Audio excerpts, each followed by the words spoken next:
Hey there and welcome back to Rimworld. My name is Pete and today we complete another episode of our Rimworld Anomaly Sea Ice Challenge with the transhumanist Paragons of Pandroth.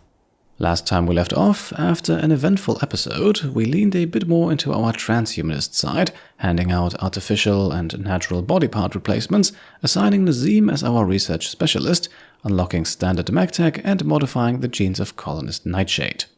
On the anomaly side of things, we also found the Golden Cube, a mysterious artifact that Ellie has become rather fascinated with, and we also performed several new rituals, a skip abduction, a chronophagy, and a psychophagy, all with the same unlucky victim.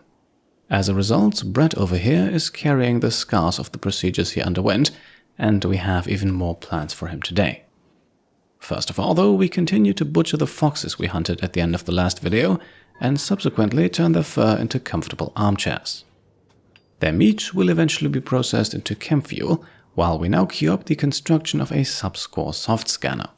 This device was recently unlocked by standard mech tech, and it will be needed to make more advanced mechanoids. As you can see, it also requires a good chunk of materials, and since we spent all of our components last time, it will take some time until we have enough for it. In the meantime, we learn that Maniac has now also fallen under the Golden Cube's influence, so it is now him and Ellie, and it might become a bit of a problem if this fascination spreads further. Our test subject Brett, meanwhile, finally awakens from his psychic coma, only to find himself psychically deaf with half of his brain scarred and with several organs missing, so we should expect him to be in a bad mood for a while. Nonetheless, we can start on converting him, not only to give Ellie some social experience points, but also because I think it might make sense for our pawns to try and convince their victim that his sacrifices were for a greater cause, even if only to satisfy their own guilt. Naseem then makes some progress on the cube, confirming some of what we already suspected. The cube is able to influence people, and once they become fascinated by it, they will suffer extreme withdrawal if they are separated from it. However, that might be exactly what we need to do to avoid the cube taking control of all of our pawns, as Naseem also discovers that there might be a way to deactivate it, although he needs to study it further to find out more. Until then, it seems like we are at the cube's mercy. Let's hope that Ellie and Maniac remain its only victims for now. Naseem, meanwhile, continues his studies with the Void Monolith, and we are actually also going to have him attuned to the monolith now. This will attract new and more dangerous entities, but ultimately there is no way around it if we want to reach the end of the Anomaly DLC. And so the monolith grows. Naseem learns that it is a doorway to a dark inhuman intelligence. I guess you can see where this will eventually be going. For now, new entities can finally appear, which of course does not mean that the old ones will stop coming, and this is also not the last monolith attunement we can perform. Once we discover 8 more entities, we can repeat the process. For the time being, a grey pall sets across the sea ice, shrouding us in depressing darkness, nothing we haven't survived before.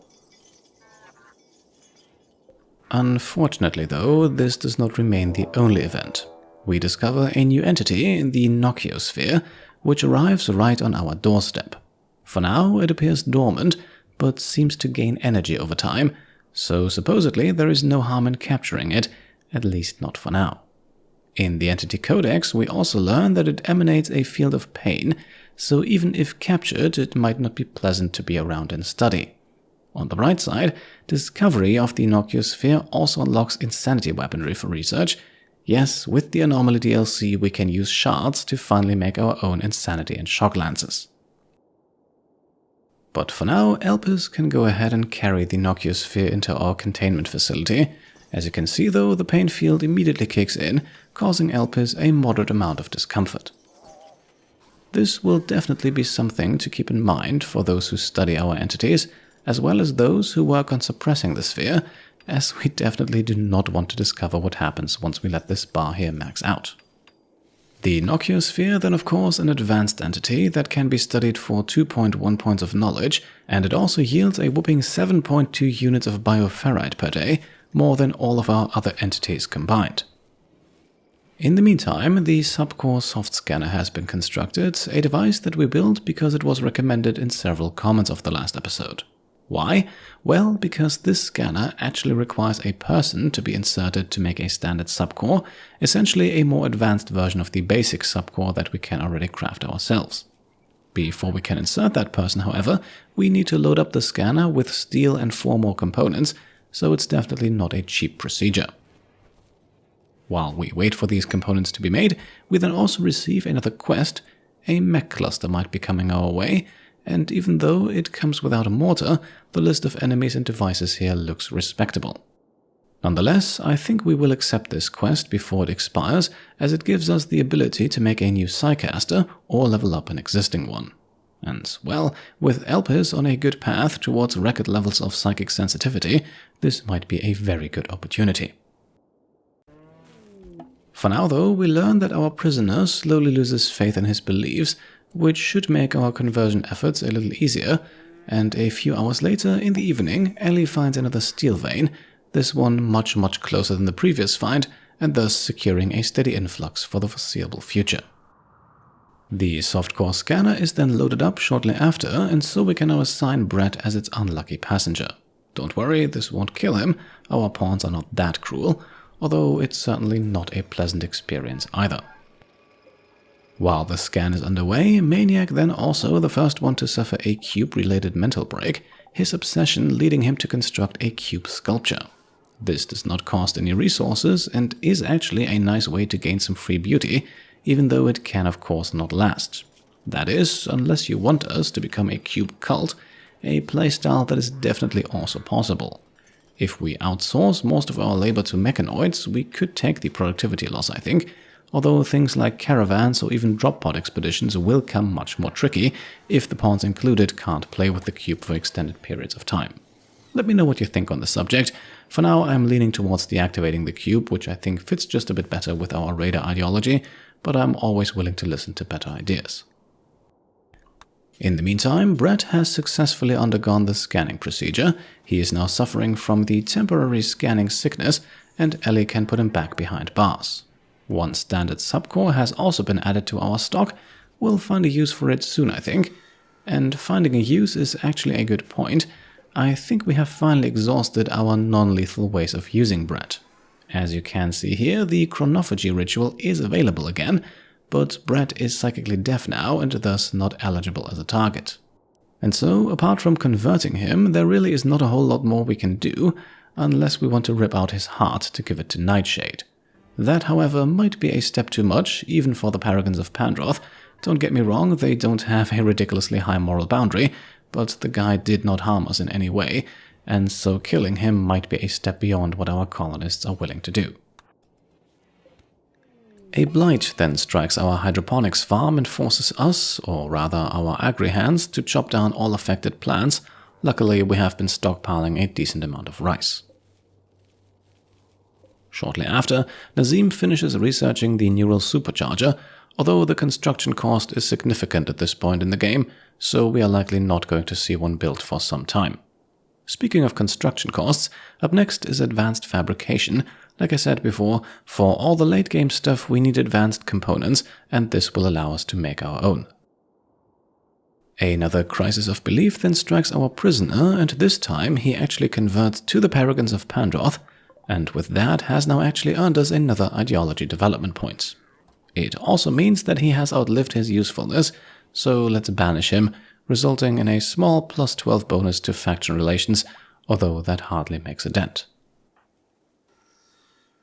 Volek then finally rises from his death rest again, with last episode's influx of hemogen packs. Making a proper death rest chamber for him is definitely high up on our list of things to do, but for now we're lacking the materials, and we are distracted by the arrival of the Royal Tribute Collector.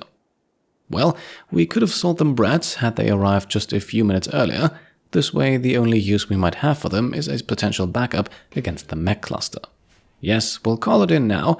I think we should be able to handle this one even without outside help, and the silent new reformer is just too intriguing. Unfortunately, the cluster then drops awfully close to our base. The turrets here actually have us completely in range, so this could get a bit tricky, albeit not impossible. Now to set things up, we make use of the fact that the mechs have walled themselves in and thus have blocked the turret's own line of sight, so we can freely take a few potshots to get things started. Interestingly enough then, the angles here work perfectly. It seems like our sharpshooters can actually target the turret while it cannot fire back at us. So, one turret down, one more to go, but before we can strike it, we need to fend off some Sighstealers, and of course be on the lookout for the Tesseron and its beam weapon in the back.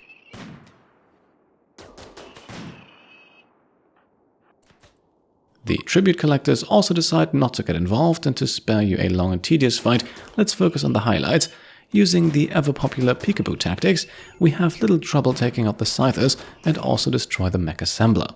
This, however, may have been a mistake, as it now gives the second turret a clear line of fire.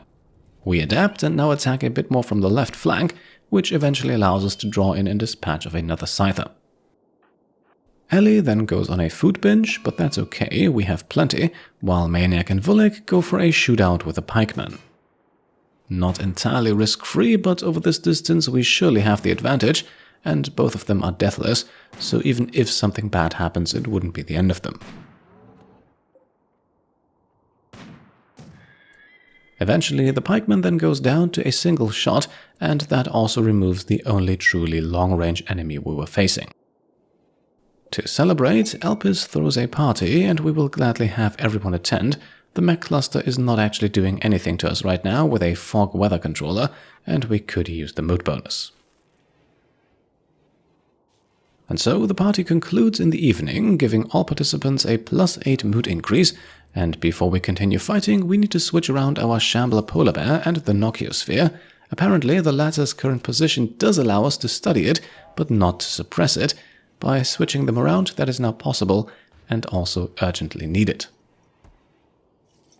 Naseem also promptly learns a bit more about it, hinting at a possible use as a weapon for us that might be rather useful, depending on what this thing can actually do in a fight. To figure that out, however, it looks like we need to study a bit more. Doing so then also unlocks ghoul enhancements, so we can now improve our two ghouls Midnight and Jay with some artificial body parts. It's the transhumanist way, I suppose. For the time being, we then also focus all of our efforts on the Summon Flesh Beasts ritual that would have been of some use against the mech cluster here, which we instead now need to continue to whittle down very slowly. Still, once the Tesseron goes down, we are left only with a lone Militar and a Centipede Blaster, the latter obviously not easy to defeat, but easy to outmaneuver, even if our two ghouls could have done a better job here. Suddenly then, help arrives in the most unexpected fashion. A Sighstealer appears out of nowhere and attacks the mechs, obviously with little success, but its shriek calls additional Sighstealers onto the map. This now also leaves us in a rather precarious situation. On one hand, we want to take out the mech cluster, if only for materials and the mood bonus. On the other, leaving the base to do so poses a considerable risk. Nonetheless, with Sighstealers entering from the map edges, we might just have a small window here, so let's strike. It takes a good while, but the Centipede eventually goes down to our sniper fire. The rest is now down to our ghouls. Sneaking around the back, the two of them can quickly close the gap with the last turret and enter its no-firing radius, and even though we have a lone Militar here taking shots at them, they should survive easily.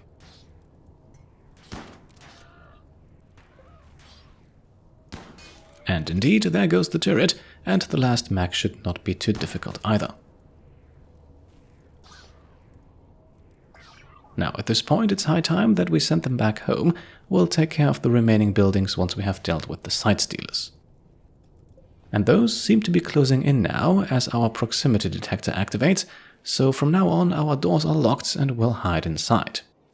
That also means no more deep drilling until the threat is dealt with. Luckily, we have stockpiled a good chunk of steel. And that steel will now actually be used to build and load some drop pods, or rather just a single one for now. Vulik and Ellie will be our brave adventurers, taking with them only the bare necessities for the return trip. Their destination, the ancient mechanitor complex we were informed about a few episodes ago, because I think it's time that we have ourselves that second mechanitor and make a few combat mechs to help us out. The building then only has one entrance, so let's take a look inside. Nothing so far, and after a few more empty rooms, we quickly find the mechanitor's casket. Now, the plan here is simple and should be doable with just 2 colonists. We want to get in, grab the mech link and get out. There are undoubtedly some hostile mechs in this building. As you can see, the first batch is dormant right down here, but we have no plans to disturb them. Still, we keep exploring. We don't want to miss anything, but apart from more mechs and an unstable fuel node, we don't find anything of value. Ellie then suffers an unfortunate cube-related mental break and starts building a sculpture right in the middle of the ancient complex. A curious sight for anyone who comes after us, I suppose, but thankfully it is quickly built, and so the mental break comes to an end and we can open the casket.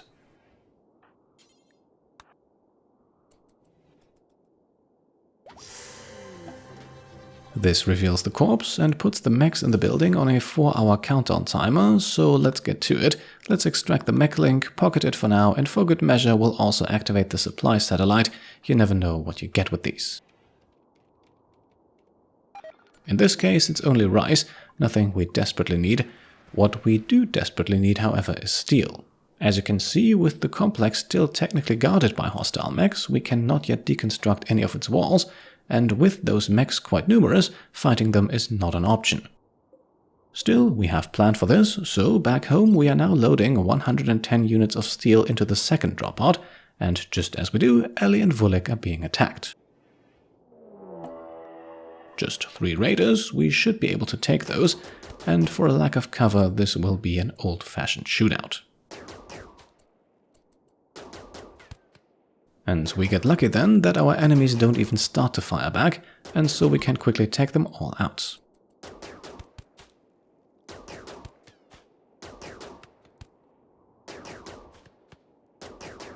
The steel then lands a few seconds later, and after grabbing what little valuables our attackers had, our 2 explorers can return back home. And back home, we will now make Lauren our second mechanitor. Her skill set and her background as a junkyard mechanic and military officer make her very suitable, I think, to tinker with some combat mechs. Her first acquisition, however, is another lifter bot, who will now go by the name of Frelock, as always chosen from the list of my Patreon supporters in the naming rights tier and above.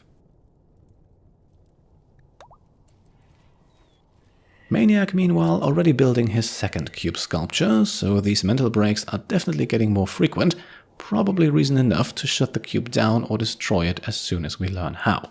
For the time being, however, the most pressing threat are probably still the Sighstealers, which is why we are now calling in another Diabolus with mechanitor Lauren. The size of the mechanoid group here a little larger than the one we called in first with Vulik, but in this case that probably works in our favor. And here they are, a Diabolus and its entourage, 7 mechs in total, and most likely soon to be swarmed by the Sighstealers, who you can thankfully rely on to attack anything that moves. And indeed, there we go, this could get interesting now. Let's see who comes out on top.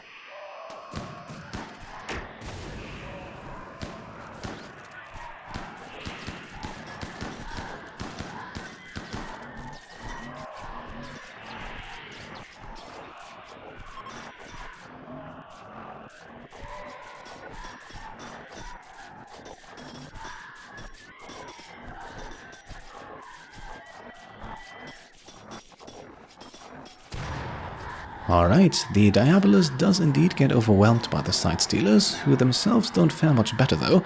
As far as I can tell, every last one of them is now dead or burning. So, a lovely way to play 2 threats out against each other.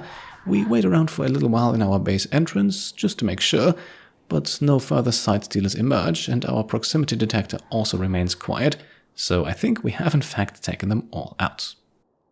This leaves us now to collect the loot, including a shard and another signal chip, of which we will actually require more than just the one we already collected to unlock standard mech tech, as they are also used to manufacture certain specialized mechanitor equipment. Our 2 ghouls, Midnight and Jay, then spent their evening destroying the remains of the mech cluster, which now officially completes the quest and allows us to use the fresh new Psylink Neuroformer. And of course, this one will go to Elpis, who can now choose between Pain Block, Solar Pinhole and Word of Trust. And for this one, let's go with Word of Trust, That could be useful to avoid lengthy prison times for anyone we want to recruit, which don't do more than put a strain on our resources. And with the mech cluster destroyed, we can now also claim the rest and deconstruct it for a precious yield of steel, plasteel, and components. The latter are definitely our most limited resource at the moment, even with Lauren and Volek spending most of their time at the fabrication bench making more. And since we are leaning heavily into the transhumanist mechanitor futuristic theme of this series, I think we'll need to establish a somewhat healthier supply pretty soon. We will probably set up a long-range mineral scanner next for that purpose. For now though, another eventful episode is coming to an end with one last quest. 3 desperate refugees are asking to be taken in for 15 days. Let me know what you think we should do with them. For this one in particular, I would like to hear your in-character reasons for why or why not. How do you think the Paragons of Pandroth would deal with this request? And with that, let's make the cut. The anomaly is back in action, the cube remains an ever-increasing problem, that Nociosphere also still a bit of a mystery, but we've made some good progress overall, I'd say. Also, unfortunately, no fan art again this week, because I was once again a little early with the production of this video. By the time it comes out, I'll actually be spending a few days at the Olympics in France. Nonetheless, I'll be eagerly awaiting your comments, and as always I hope you enjoyed the video, and if you did, then I would be very happy if you could leave a thumbs up. If you like what I'm doing and want to support me and my channel further, then you can of course also go ahead and subscribe to stay up to date, grab some merch over on shop.petecomplete.com, or check out and maybe even pledge to the Pete Complete Patreon. Thank you all for watching, and I'll see you next time. Cheers.